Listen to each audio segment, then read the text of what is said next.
Well, good morning, everyone. Um, See some old faces and a lot of new faces too. Um, so yeah. Well, yeah. Most of you know Dinan Katagiri he came in the 60s to and established the Minnesota Zen Meditation Center up by Lake Calhoun there, or Budobakashka. It's changed since I was up here. Um, anyway, he bought land 5 years after he arrived in Minneapolis, down at a place called Hokioji, which is near New Albin, Iowa, which is tucked right in the northeast corner of Iowa down there. And so that, you know, it was, it was like 5 years after he got to Minneapolis here, he went off and bought 280 acres of land. Um, so it's like, what was going on there? But his vision there was to have a training monastery in the Midwest for American priests, that all the monks there, in Japan are registered, with going to a training monastery. So that quality is like learning how to be together. And it's not, people say it's learning all the forms.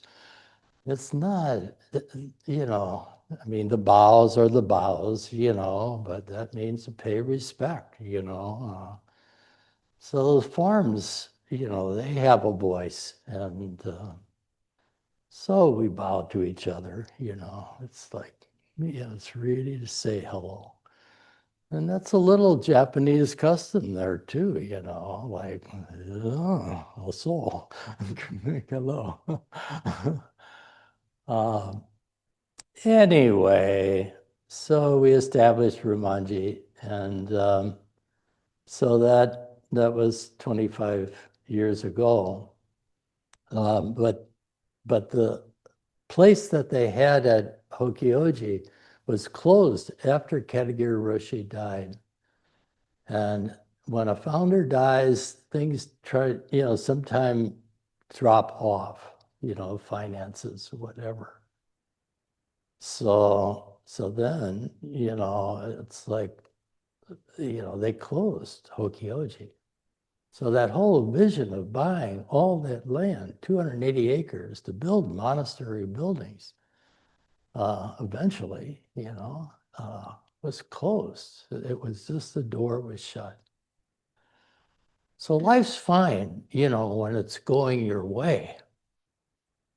But when it's not going your way, where are you? You know. So that is really what our Zazen here is about. You know, we, you were sitting, I think, for, a period of Zazen. So Zazen is, it's not so much trying to get something. It's really like bringing yourself to the plate, so to speak. Uh, that quality is, we don't have control over everything. And that was a big, we were starting to winterize buildings there to move forward a couple of years, it was just like a Girl Scout, Boy Scout camp before.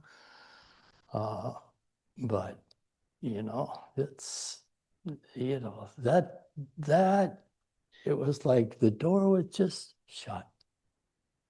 So how do you take care of life where it is? That's the whole thing about Zazen. Like get with moment. So that quality is like to bring yourself to what is. So we all have our ideas about, where we want to go, how we want, what we want to do today, or whatever, how our life should go, thousands of examples, and they usually are all, we want to go for what we like, and we want to avoid, what we don't like. So that's cool. It's human nature. But the reality is, true life is constantly arising and disappearing. Where are we? And things change. And, in that case, the door was shut at Hoki-Oji for a long time, So no one was permitted there, it was just a caretaker. So how do you take care of moment where it is? I didn't know where I would go or what I would do. So that finally, somebody said, well, why don't you just come to Decorah? Do you all know where Decorah is? Okay, it's a beautiful town. Come. You can stop at Rumaji too. So that's the name of our monastery there. But that just happened, that somebody appeared, So, sometimes we don't know where to go. We don't know what to do. So how do you just take care of not knowing? There was a point of coming from, St. Louis Park, where I stayed last night, to here, where so many detours were out there. I ended up, getting off at Normandale Lutheran Church, feeling totally lost. That was just 20 minutes ago. I do a fast change. So, but even that, I had no idea. So I just kind of, got off at the next exit or whatever. And there was a great bodhisattva person. We both kind of met each other at a stoplight. And I rolled my window down and I said, could you tell me how to get to 50th in France? So that was, where 50th in France is, right? Okay. Anyway, so I got here. But that's really life. There's a lot of time, day to day, moment to moment. We don't know where we are, and we don't know what's what, or it doesn't go our way. With little things, burning the soup or whatever, little things are big things. So the issue is, can you hang on to yourself a little bit? And that's called non-thinking.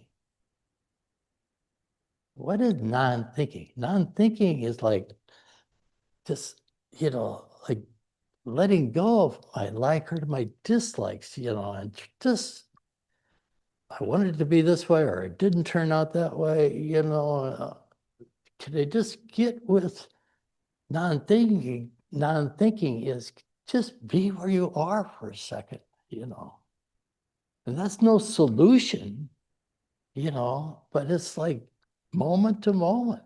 Just get with where you are, We say non-thinking. So non-thinking is not to get something, again, according to my like or dislikes. Non-thinking, we all want that, but sometimes you just have to be in a fog there for a bit or whatever, and take care of moment where it is. So that quality is really what we say in Zazen. Is sitting down, we're sitting, and your mind's going, and sometimes you notice, oh, my mind's going all over the place. Well, that's cool. My mind goes all over the place too. But little by little, the instruction for Zazen is sit up in correct bodily posture, which means don't sit like this, because if you sit like this, you're off into, wonderland someplace. Your mind's thinking. So the instruction is simply, whether you're in a chair or on a bench or on a cushion, sit up or, sit upright in correct bodily posture. This was a monk named Dogen who transmitted Soto Zen from China to Japan. So that Soto Zen lineage has to do with not trying to get enlightened or have some kind of enlightenment experience, but to bring yourself to the moment that is. If you can't do that, you're suffering, because life is moving, moment to moment. Things are changing, in the country, in your situation, in your logistics, how to get here. It's like things are always moving. If you can't get with it, you're just lost, and suffer. So the whole Buddha's teaching about Zazen is bring yourself to moment. Be with what is. So sometimes that means taking a breath, or straightening your posture if you're aware you're off into thinking about things. And that's cool. And sometimes you have cool ideas and say, wow, that's great. You say, oh, I like Zazen. It's pretty good. But then when your rear end starts hurting and your knees or whatever, then, I don't know about this Zazen stuff. I think I'll try yoga. Well, why not? Yoga's not bad. I'd like to do a little yoga too, But anyway, you with me? Are we kind of? So anyway, there was a monk named Homeless Kodo, and he didn't have a temple. In other words, his father was not a priest, and he didn't inherit a temple. But he was ordained as a monk, but he went around it, but he was called Homeless Kodo, not having a temple. And a lot of time he would kind of just go to villages and, I don't know what, preachers of the old days did, but he kind of played with kids too, quite a bit. And he would teach them like a bouncing ball. So a bouncing ball is kind of interesting, isn't it? You've got to keep it going. Otherwise it just, but the idea of this little game he would play was got to keep the bouncing ball bouncing. Can you do it? So that is a matter of everydayness. Or another way you could say that it's a matter of staying tuned in and tuning in to moment to moment. Get with what's going on. Get with the detours. Get with whatever. So that is the practice. It's not trying to get high or kind of get some kind of enlightenment. It's taking care of how's your bouncing ball going? Are you with moment to moment? Are you with taking care of what's under your foot? Are you with cleaning up your room? Are you with making dinner? Are you with, negotiating whatever, we have to do? So that is really, I call it the practice. It's not trying to get high. It's not trying to get enlightenment. It's just kind of like to think of bringing yourself to moment. So we just had a 21st anniversary and 25th anniversary. And Steve was mentioning, we had some monks from Japan came, because I practiced there 3 months at a training monastery. And there were 2 monks from the West Coast. There's a North American bishop, he came. So, and there were people who had some connection with Rumanji for 25 years. And it was really nice. It was nice to see, Steve and Jed came down. That was really great. And but we all had grown a little, like, oh yeah, like, who are you? People change over 25 years. So it was really nice, but no idea about how that was going to come off. We started planning a year in advance. So, so that too, was just bringing ourselves to the moment, doing as much planning as you could do, and taking care of just, just being there. So eventually, that's how we ended up building Rumanji. So I came to Decorah and, lived in a granary for a while and then, moved into town, and then some land was donated completely out of the blue. So how did that happen? I don't know. But the person who was sitting with us said he had some land.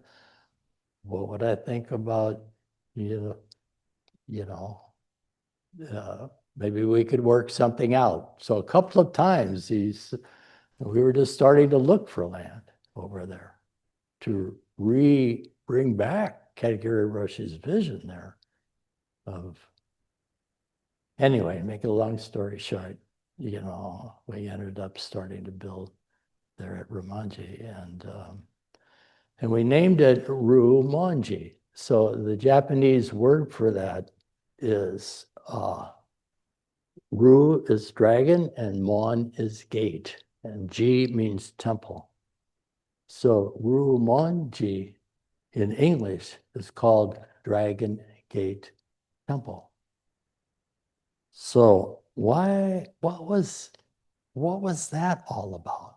Like, why do you have a temple named Dragon Gate? What's that meaning? So that comes from an ancient legend. And this was from Dogen.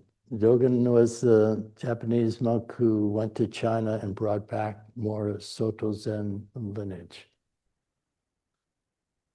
So he talked about that there was a place in the mountains called the Dragon Gate. And just listen for a minute here, just what he says about that. This monk named Dogen said, in the sea, there is a place known as the Dragon Gate. He says, where huge waves repeatedly rise. Okay, so it's a metaphor. Okay, hang on. So where huge waves repeatedly rise. Then he said, when fish pass through this place, they always become dragons. So dragons is another metaphor for a great creature, great person, really self-actualized, if you want to use modern parlance, that you're with it, you're tuned in, and you have strength, internal strength to deal with suchness as it is. Those teachings are all in this thing of Zazen. What is Zazen? So take care of moment. That is passing through the Dragon Gate, passing through the waves of your everyday life and my everyday life and today's everyday life, just getting here, you know. So that quality takes being a dragon, you know, like to really, you know, that is passing through the dragon gate. You still look like fish. He says, Dogen says, now it seems to me that the ways there are no different from any place else. And the water, too, is the same salt water of just everyday life. Nevertheless, it is an established miracle, so to speak, that when fish pass through there, they always become dragons. So that is just taking care of moment. That quality is, this is a book called Record of Things Heard that Dogen's disciple, whose name was Koan Ajo, this is back in the 13th century. Koan Ajo took notes on Dogen's Dharma talks and things. And he put this together and called a little book was eventually formed of his notes called Record of Things Heard. It's the only book that Ketagir Roshi ever suggested to me. You know, I'm sorry, he didn't have your book out yet, but that's pretty good too. But anyway, so it's full of different things of this monk named Dogen, if you want to kind of explore that further. So the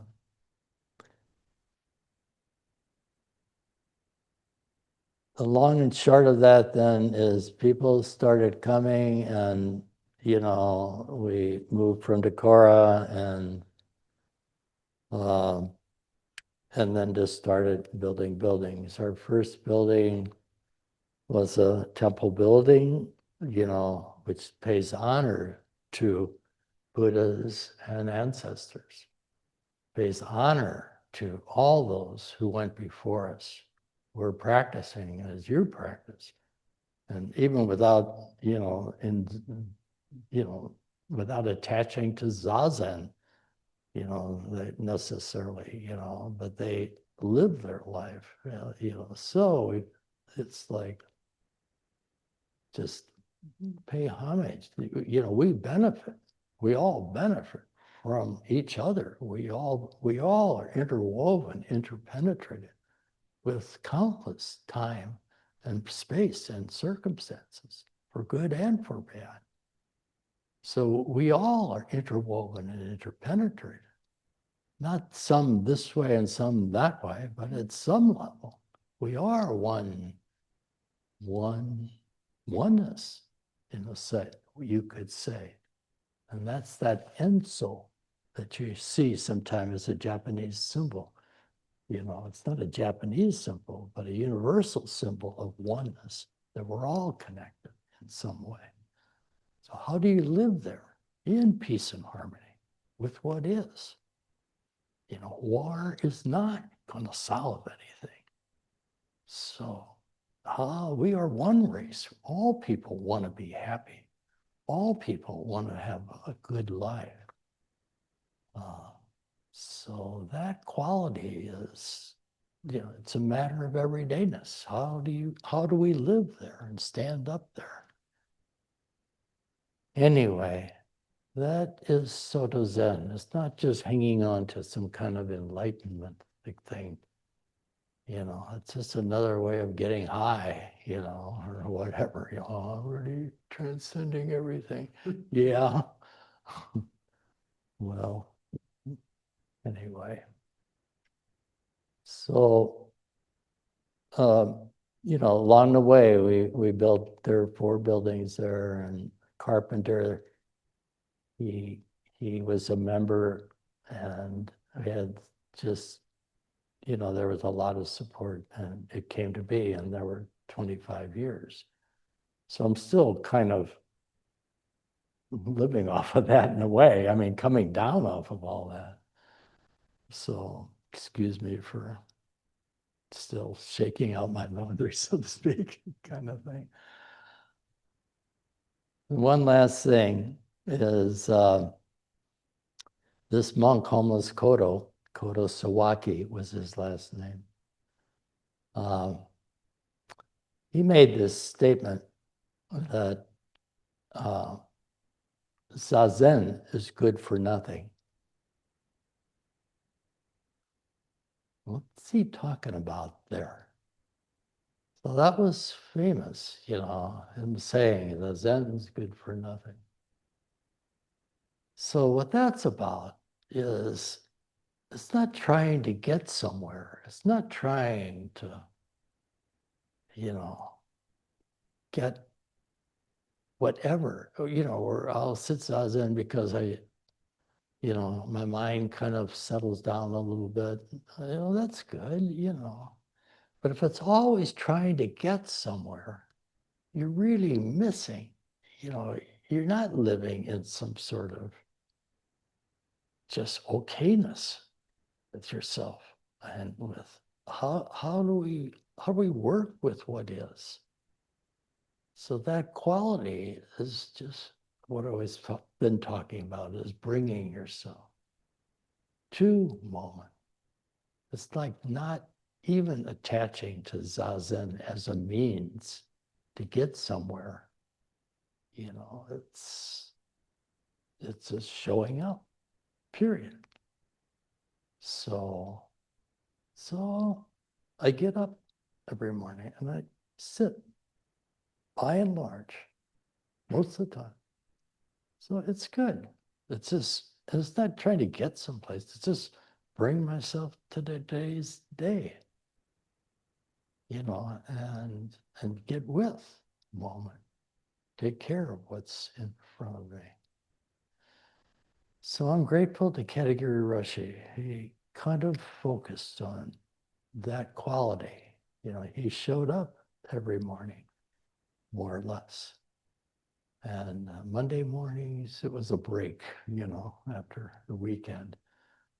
But whether you're visiting or whether you never even come back, it's all good, But, for you and for all of us, bring yourself to moment, because we are all interwoven and interconnected.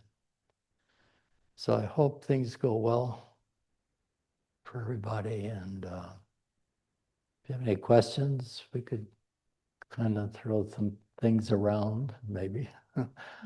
Or we could just kind of get together downstairs and have a little tea. You have any questions? Or comments?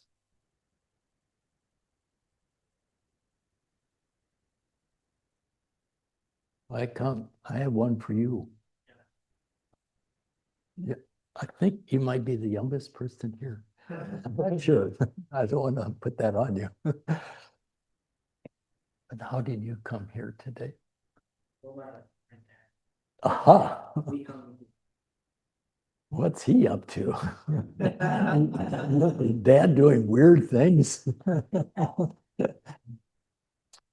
Was it okay? Was it okay? Yeah. Okay.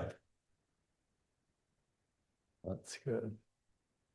So who's the oldest person here? Why, we won't go there. So it's good to see some familiar faces. So hello. Sometimes it's hard to recognize familiar faces when we have big gaps in between, but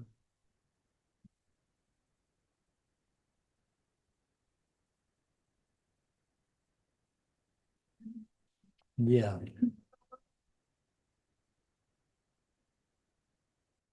So could you talk about some of the activities at Ramonji?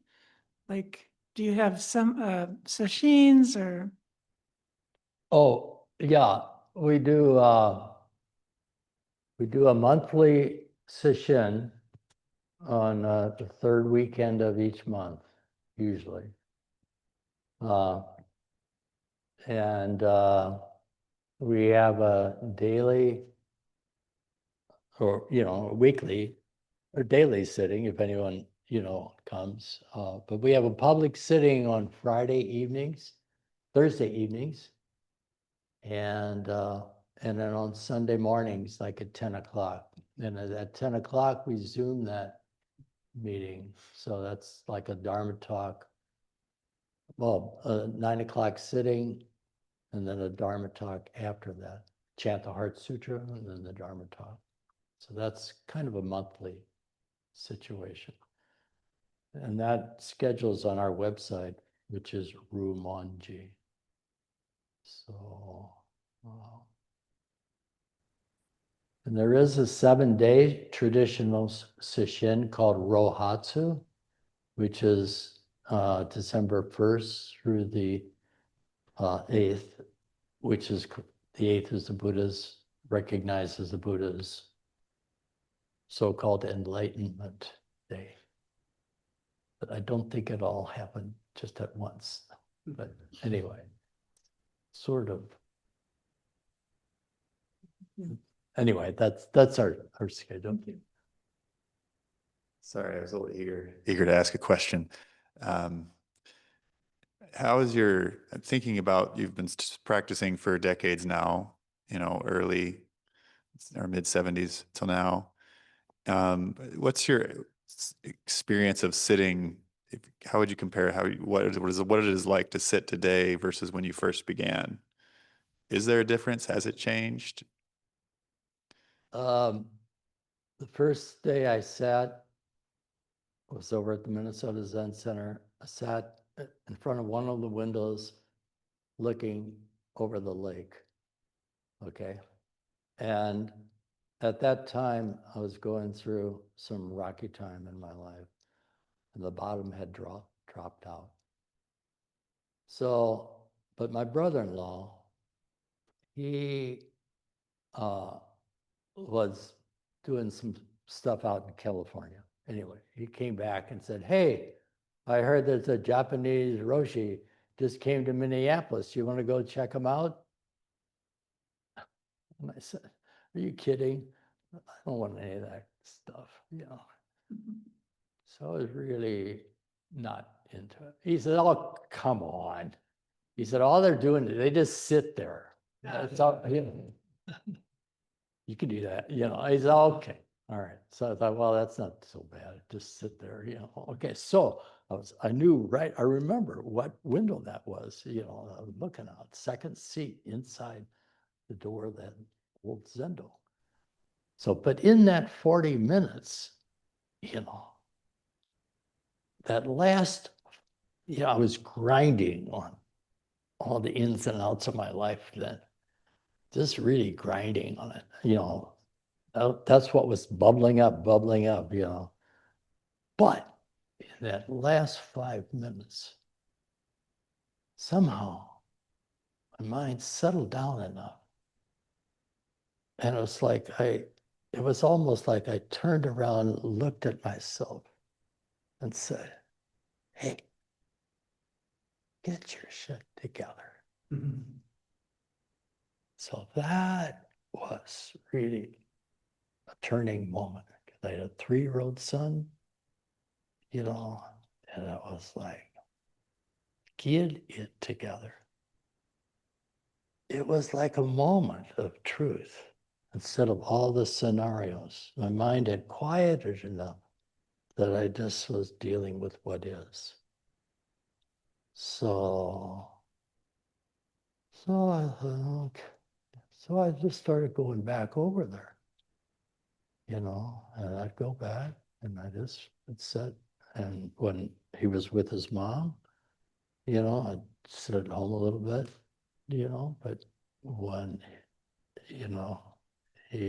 when he was with me, I'd sit, sit a little bit at home. But when he was with his mom, I would, go over to the Zendo. And sometimes there was just a few people there, or even just Katagiri Roshi by himself. So it was really good, it's like, it was just that same mantra almost, like just get with what is. Just deal with, such as. It's not trying to get something or get a high. It just, there's always a little bit of that, that you feel you don't do things that you don't feel like you get some benefit out of. So there's a certain level of that plays there. But if you're looking for the benefit, that's got to come from in you, like bringing yourself to a moment. It's just, I don't know. It was a Buddhist way to sit up under a dead tree, beyond thinking. You just deal with what is, kind of. It's just, really, it's truth in the sense. What is what is. So how do you deal with it? That's the question. And if you're attached to the like and dislikes and can't get with what is, you suffer. So the whole Buddha's teaching about sitting, is to relieve human beings from suffering. And we're attached to our like and dislikes. That suffering can get pretty deep sometimes, from alcoholism to abuse to, sexual abuse to, to all kinds of stuff. It's happening right now with soybeans going under, and not having soybean crops, to send out, which is changing just recently. But farmers, we have one of our members who's a counselor at the hospital. Anyway, that's how I got started. Thank you. So let's have a good day. That means just deal with it as it is. So thank you.